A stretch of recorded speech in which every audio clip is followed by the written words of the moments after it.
and others can present what's suitable to their particular business niche that they're used to dealing with, but that doesn't necessarily fit other people's. A service and a product business, they run differently. You have to approach it differently. One niche product and a different niche product, again, you approach the audiences differently because they will potentially interact in a different way. They have a different language. So recognizing what they're doing wrong and showing them why it's holding the business back. And sometimes it can be a little tweak that can make all the difference, rather than something quite radical and a full restructure. And then once you've understood what the problems are that's holding the business back, you very quickly tend to notice the other failings and how easy they are to put right. I'm Gordon De Silva, a business owner just like you, who has been in the trenches and come out the other side to own a business that delivers an incredible life and an incredible opportunity to help others. I've gone from working too hard, being stressed and unprepared for business life and the challenges it brings, to owning businesses that help me change clients' lives and gives me more freedom than I ever thought possible, and that never even existed as a daydream. I created the Talking Business with Gordon podcast to offer you simple, actionable, step-by-step strategies to help you do the same. If you are an ambitious business owner or just starting out on the journey, looking to create a business that creates an impact, but also a business that delivers the life you love, then you're in the right place. Let's get started. This week we're talking to Stephen McQueen Swift about how to grow your business, why it's not growing as fast as you want.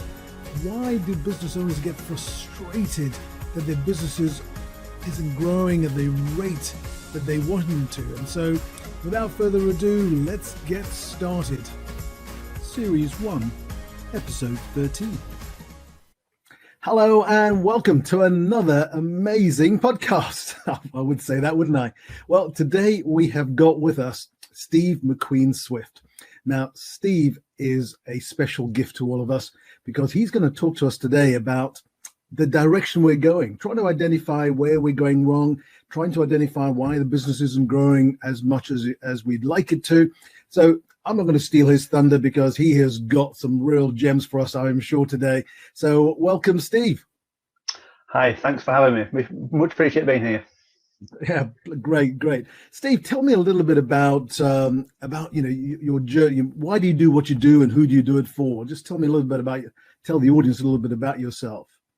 Yeah, sure, of course. Well, I started in business just after 2000 it was. I started as an engineer, was my previous trade in a previous life. And I got a bit of a bug for understanding business and seeing where things weren't working right and how to put them right so they could make more sales. The first time I ever made a sale, I was actually a mechanic for a Toyota dealership.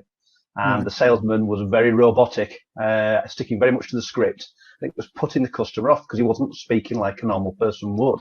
And the guy was about to walk out the door. So I just approached him. We had a quick conversation. I identified what it was he wanted and presented him with the vehicle that ticked all the boxes, and the sale went through. So from an early age, I thought, yeah, I've got a bit of a bug for this and I enjoy it.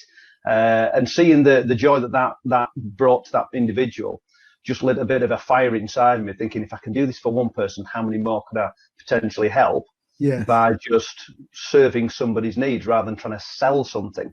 Because that's all I did in that circumstance was identify what they wanted and then say, well, this is the solution. Is that good enough for you in order to continue? So going forward, over the last 15, 16 years, I've built companies for myself from scratch and been very successful with them. I've done the same then for other people that have had an idea and they didn't know quite how to take that idea and turn it into an actual real life business, making money, and the whole processes that go with it. And this is something which I've come across quite a lot, is people in business are very good at what they do. They don't necessarily understand how to build and structure a business. Some do, and they are very successful at what they do. But the majority of people which I've served haven't had the knowledge of the processes that go into making the journey that a prospect would take to be an actual paying, happy customer. As I say, some people are like electricians that I've worked with, or they've worked in security, they've worked in professional services. and they are really good at what they do. But then ask them to create an ad or to present an offer in a way that's enticing to their target audience, and they do what they think's right. This is looking good. This is going to be gold, I'm sure. So we've sort of got an understanding of, or you seem to have taken your engineering background and really got into a business and really sort of engineered its success. That sounds a little bit what it's like. Would that be a fair reflection, or am I completely way off beam on that one? No, I think you're pretty much on target there. Absolutely, yes. Very good, very good. So basically, is the core problem you help businesses, is it structuring the business or growing their business, or just everything about business? It's people that are getting really frustrated because they keep trying to get the result they're after. They keep trying different things, and with the internet being so accessible to so many, there's lots of people putting a huge amount of content out there. Sometimes it can be small snippets, but not the full picture.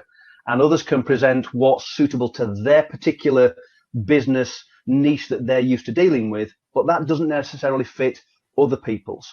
You know, a service and a product business, they run differently. You have to approach it differently. One niche product and a different niche product, again, you approach the audiences differently because they will potentially interact in a different way. They have a different language. So recognizing what they're doing wrong and showing them why it's holding the business back. And sometimes it can be a little tweak that can make all the difference, rather than something quite radical and a full restructure. And then once you've understood what the problems are that's holding the business back, you very quickly tend to notice the other failings and how easy they are to put right. So what to do is one thing, how to do it obviously is another. So let's get into this, because this is really where the nuggets are going to be for our listeners now. So let's talk a little bit about some of the problems that you see when people present to you. What are the problems that you notice in their business that you can go, right, there's a problem. There's a problem. Let's talk a couple of those so that our listeners can begin to relate to the sort of things that they could be looking out for. Yeah, of course. One thing that's come across my desk, my email so many times is I'm putting ads together. I'm spending money left, right and center, and it's not bringing me any new customers. Why? And this is a very easy fix for people, is to look at your advert as though you are your ideal customer. As I said just a short time ago, a lot of people do what they think's right, as opposed to trying to understand what their ideal client is actually looking for at that moment in time. And this is very key to having a good ROI, return on your investment, from any advertising spend or any physical time you spend on doing organic marketing as well, which still very much has its place.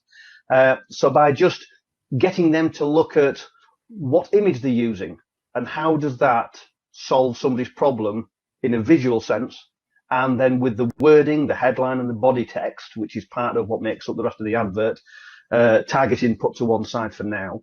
It's how does that headline grab someone's attention that resonates with them to say, I have that problem. And that brings them more into the ad. It keeps them engaged and it starts to answer the questions. It creates the desire for what they're looking for, and that compels them more to take action, to actually then go forward and find out more and engaging in a conversation. Yeah. And that's just the first part. It's how the business owner then reacts to that. Like advertising that isn't bringing in returns. So you sort of look at that and see if you can fix that, see what's going wrong with that, right? So we'll come back to, I'm sure we're going to come back to that. So give me a couple of other areas where people get stuck. Yeah, of course. Internal processes. There was a company which I was working with for quite some time, and we fixed the problem, so my services are no longer needed. But they keep in touch now and again just to see what's happening. But their problem was the internal processes were failing. They were breaking down because it was a small team of people, but everybody thought somebody else was doing that task, right, and it wasn't being fulfilled. So when we looked at the ads and we fixed the ad problems and we started to get the influx of interest and leads coming in were being generated from the ad spend, we then found out that the output, i.e. the actual sales, weren't really reflective of any kind of a percentage to what the ad engagement and the lead generation was creating. And after digging into the business a bit further and following through who takes ownership at the front end stage, i.e. when the lead first comes in, if that is then needed to be turned into a quotation, who's dealing with that? And then the processing of the order, who's taking control of that? And then who's actually fulfilling that order? Who's taking control of that? There was no accountability for one individual within this small business. It was only 6 people, but there was no accountability. So everybody thought somebody else was doing a job. And what was happening was they were generating the leads, they were handling the leads, they were delivering the quotations. That's where it went wrong after the quotation stage. Some people were picking it up. That's quite surprising for many people, because they'll go, well, a team of 6, surely they should know what each of them are doing. And sometimes I don't know if this is true for you, but when I talk to clients, they're so close to their businesses, they don't see what somebody as an outsider. It doesn't mean we're clever or anything, but just as an outsider, you can go, well, what's this guy? What's going on over here? Why is this not happening? And they go, oh, right. And because they're in it every day, they're so used to their own little world. Is that something you come across a lot? Because 6 people, you'd have thought they'd have handle on this. You'd have thought so, yes. And this is what always amazes me, that people don't recognize it. But like you've clearly identified, you're that busy being, a soldier in the trenches rather than the general of the army. You're too engrossed in the business and the day-to-day running. It's very easy to overlook the simple things, but the really important things as well.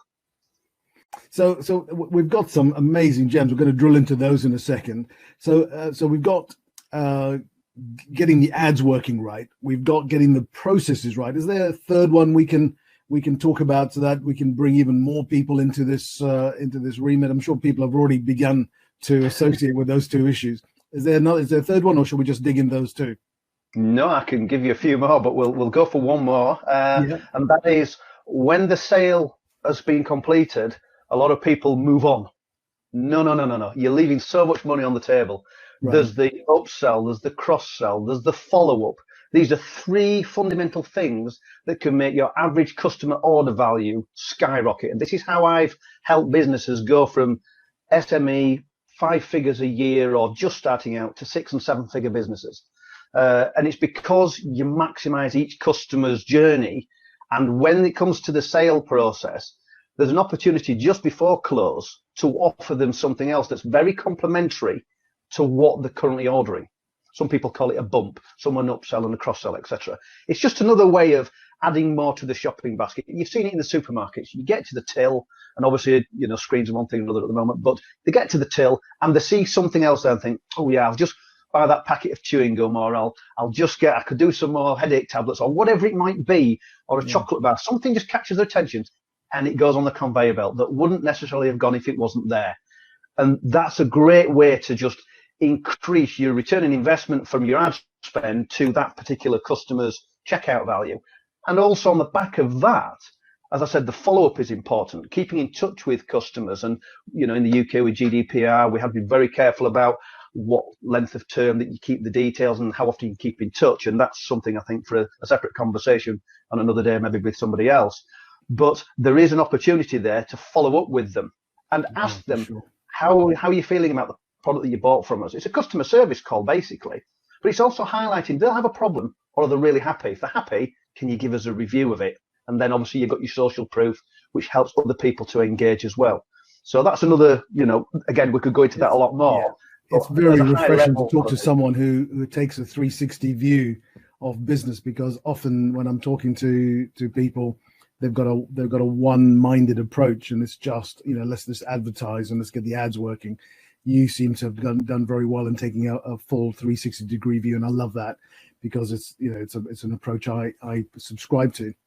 So let's talk a little bit more then about ads. I know when I started doing marketing, God knows how many years ago, I was influenced by a guy called Jay Abraham, and one of the things that he talked about, among others, of course, was ADA. The whole is that the sort of a broad outline that you would subscribe to, or do you go for more modern ways of getting ads out there? I think using the rule of 80 you've mentioned, and yes, I'm very familiar with it. I've used it so many times back in the day where newspaper ads was the thing for direct marketing, getting people to a single page website and then they'd subscribe to a mentorship or an online course. And obviously that's projected into a different stratosphere altogether now. But the rule of 80 I see that as being the main structure to any kind of campaign because it ticks all the boxes. Yeah. If you follow that formula to a T, then you will get success. If you try and deviate or you don't deep dive enough into your customer avatar, if you like, your ideal customer, if you don't understand them and their situation and what their needs are there and then, if you don't apply that to your ad and using the rule of 80, it's not going to be as successful. I'm not saying you won't get success, but it certainly won't be anything as good as what it could be by using that formula. And one of the difficulties, I think, tell me if I'm wrong, is that when somebody is so close to their business and they don't take a detached view of what the potential client, their ideal customer, would interpret by the information they're giving out and whether it would be really engaging or enticing, and that they write what they think is really sexy about their business, but the client often doesn't care about their business. They care about themselves, right? And so the ad has to speak to them and their interests, not about business and, we're great and we're wonderful and, we give great, everyone says, oh, we give great customer service. We really look after our customers. There's no one who advertises and goes, yeah, well, actually we give mediocre to crap service, but, goodness me, come along anyway. So everyone says we're great. So we've got to get something slightly original as well, haven't we? Absolutely. And I think the power of the use of the internet and getting that third-party endorsement through reviews and feedback from purchasers, from happy customers, is a massive, massive leverage tool that companies can use. And you touched on a point there as well, which is a lot of people talk about the I and we, and it's got nothing to do with them. People don't give a stuff how good you are. They want to know, how can you help me? And how is it going to benefit me? It's the old Whiffam effect, and it's the what's in it for me scenario. Yeah. And if you portray that to your customer as though you're speaking, as we are now, one-on-one, and you take that approach with every single piece of advertising you do, and right the way through the entire journey of the customer will take with yourselves, and you direct it personally at them as though you are having a one-to-one conversation, they feel so much more special because they feel like you're engaging with them, you're being empathetical, you're understanding, and you're there to solve a problem. And if they identify you, and this is real gold, is this: if you can position yourself in such a way that they identify you as the person that can solve the problem, and they turn around and say the words to you, well, yes, this is what I need. Can you provide that? Are you able to do that? Well, yeah. Well, can you do that for me? Yeah. One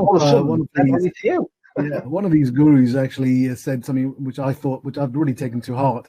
And he said, basically, if you can identify a prospect's problem and describe it better than they can, they attribute you with having the knowledge to solve it. And so that is the challenge, right? Is how do you verbalize their problem better than they can, so that they then go, goodness me, that is exactly my issues. And this is exactly how I'm feeling. You must have the answer if you know this that well.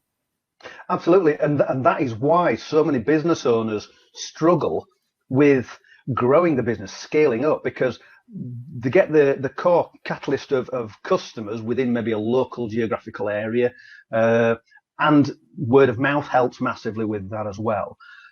But like I said at the top of this podcast, is people understand how to deliver their service or how to present their product to somebody because it's the best since sliced bread. They don't necessarily take the time to understand who their customer is and how to put that message across in the right way. So that's part of what I do is help people understand you're going at this the wrong direction, and I challenge them. I'll give them a 5-day challenge. I'll set them small tasks to do each day for 5 days, and at the end of that 5 days, the amount of them that have this aha moment and go, Steve, why didn't we see this before? It's because you were just too busy in your business and you felt that your way was the right way. They started from the beginning. It was their baby, wanted to nurture it and look after it. And change can sometimes be a very scary thing for business owners. And that can hold a lot of businesses back. And it can actually shut the doors on a lot of business as well, because they're just so stubborn and refuse to say, yes, what you're saying is right, when they actually turn on and say, well, how do you know my business better than me? Have you been doing what I've been doing for the length of time I've been doing it? I'm saying that's not the point. I'm not questioning your ability. I'm questioning your knowledge of how to get that out there in the right way. Yeah, I love that. So let's switch now to that second point, which was really cool, which is really close to my heart, which is systems, right? I know when I first came across systems, I think it was about 30 odd years ago, 1989, I think it was. I attended a boot camp, and the boot camp was largely built around the Gerber model. And he talked about how to systemize a business, because most business owners have an entrepreneurial seizure. They're not really businesses. They just have an entrepreneurial seizure that they think, oh yeah, because I can be in business, I am a business person.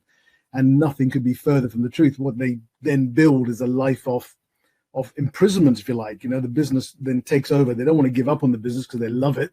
They're passionate about it. But they don't understand the nuances. And this is, I think, one of the things that we've been talking about throughout this podcast, which is fantastic. Let's talk a little bit about systems, because the way I see systems, Steve, is to make sure that if we can offer a brilliant service once, then every single client deserves that quality of service.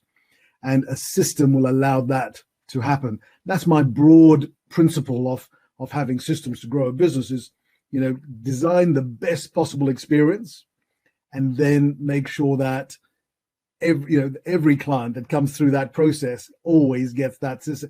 Do you have a slightly different view of that, or a better view that we can share, or is that sort of, have I encompassed it about right? I think the first business I set up with a very good friend of mine, our focus was very much that. We felt that the customer service we started the first business I actually set up for myself was in 2004. And I've obviously built businesses before that and felt I can do this for myself, as everybody else does. But our main focus was, how can we make sure our customers get the best service and experience that they possibly can? My business partner and very good friend at the time, and still is a very good friend of mine, actually. His background was in transportation. He worked for a courier company, and he was so disappointed with how the big organizations were handling and dealing with people's parcels. Some of them fragile, and others you just didn't know what they were, but it didn't matter. It was somebody's gift to somebody's present, whatever it was.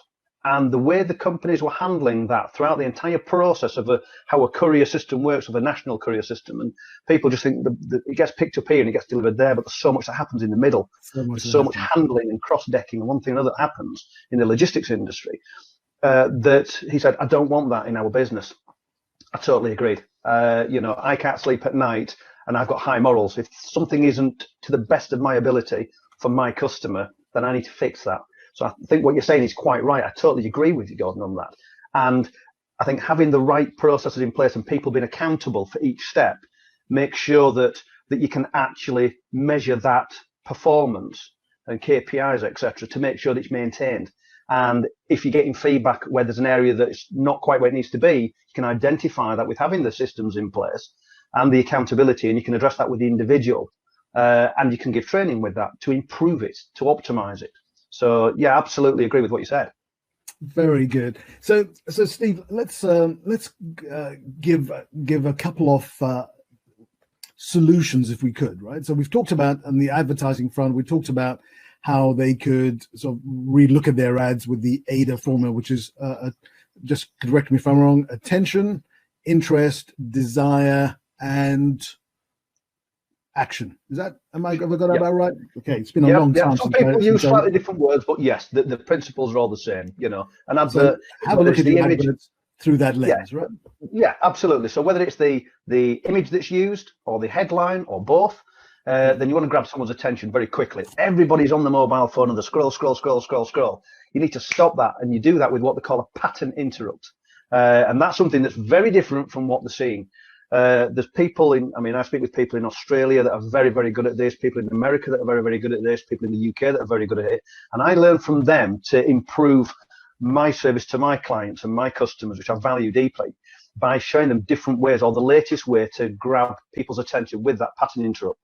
I saw a perfect one the other day, and it was someone that had actually used a multicolored unicorn in an image, and it just stuck out. It's so vibrant. And I don't know whether you've seen it yourself or not, but it was so vibrant.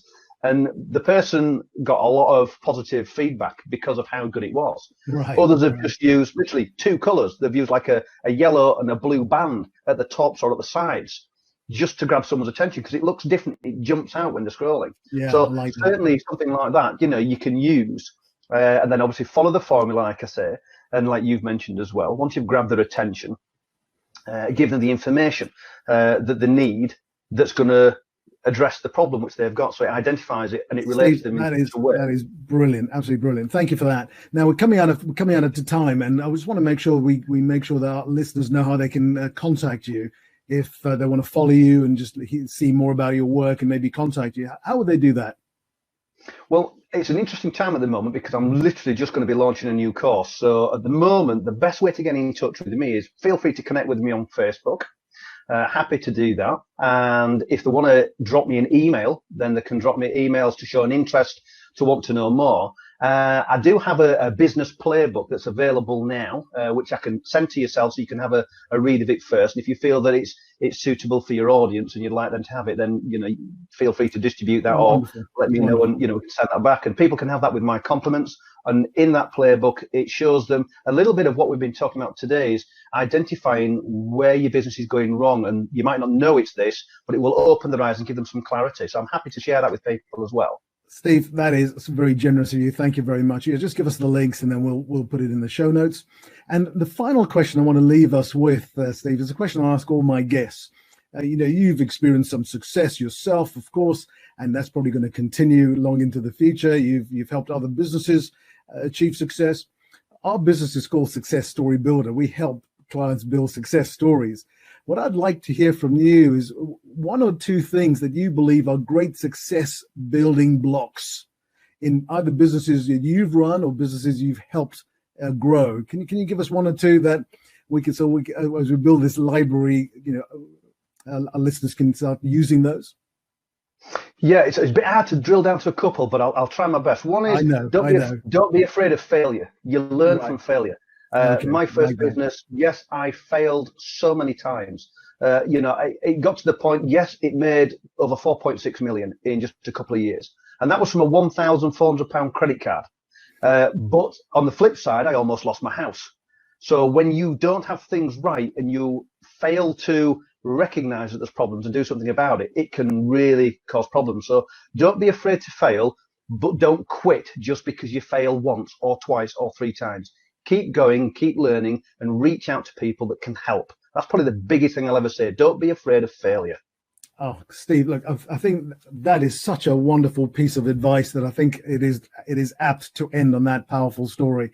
So, yeah, Steve, it has been fun talking to you. I'm sure we'll speak again.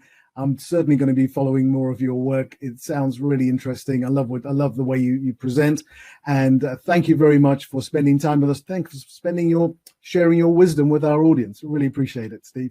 Been my pleasure, Gordon. Appreciate the opportunity. Thank you very much, and I hope people have got some value from it. So thank you. I guarantee they will have. Thank you. You have been listening to the Talking Business with Gordon podcast with Gordon De Silva. Next week, we're going to be talking to Nicholas Spadaccini, and he is going to be talking to us about what I think might be an interesting but probably underrated element in our thinking as business owners. It's intuition, the role of intuition in business. I think you're going to enjoy it because I certainly did. I learned a lot, and I'm sure you will too. Join me next week and let's get some intuition going in our business. Thank you for listening to the Talking Business with Gordon podcast.